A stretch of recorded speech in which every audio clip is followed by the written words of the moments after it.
Venom 3, let's break down Knull's plan, the Codex, and his shocking future in the MCU from the post-credits.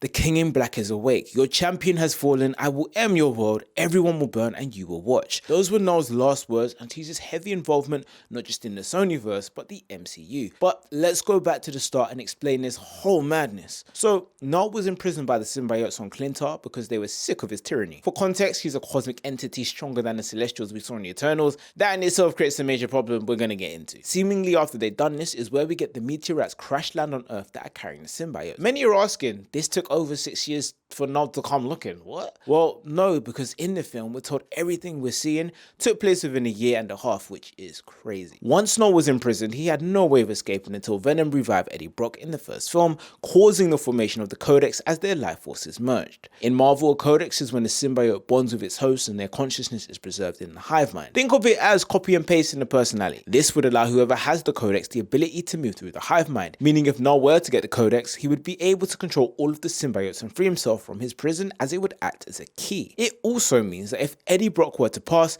his consciousness would remain in the symbiote's hive space. Think of it as cheating the afterlife or like the ancestral plane in Black Panther. However, there may have also been hints that by getting a Codex, Knull would be able to move directly to the universe where it was formed, as when Brock and Martin are talking in the car, they discuss Codex being doorways. Anyway, the thing is, Knull is a primordial entity, so he predates the multiverse, and as a result, can travel the multiverse, which is why the symbiotes he created can also do the same. This was demonstrated in No Way Home when Eddie and Venom get sucked into the 616 due to the symbiote interacting with Tobey Maguire's Spider-Man, which also resulted in a piece of the symbiote being left in the MCU, but we'll get back to that. So ultimately, Knull's plan fails, but he's still out there and so is Venom, as we see in the second post-credits scene, seemingly possessing a cockroach, and a piece of Venom remains in the 616, meaning Knull isn't finished, and here's why. So in the first post-credits scene, we get Knull giving a speech and he says, "The King in Black is awake." This is a reference to the Knull run in Marvel. Your champion has fallen, seemingly aimed at Venom. I will end your world, everyone will watch. I don't think I need to explain that. So what does this mean for Knull's future in the MCU? As Spider-Man 4 has now been confirmed, very timely, there is a high chance that we will get the introduction of Venom in the MCU, whether that is connected to the underused Flash Thompson getting his moment to shine, the symbiote attaching itself to Mary Jane, which just imagine how insane that would be, Peter Parker having to battle the love of his life and she's ready to end him,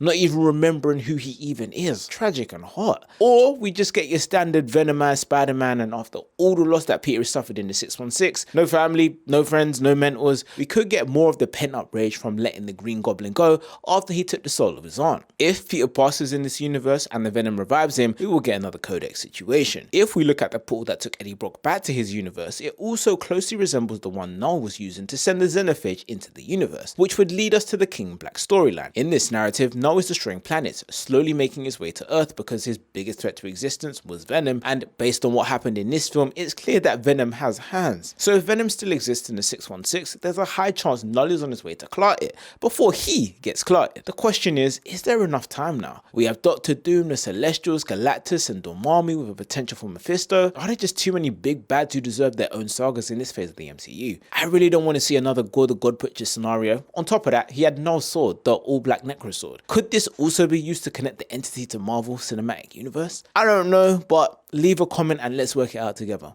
I'm Markndrew, follow for more.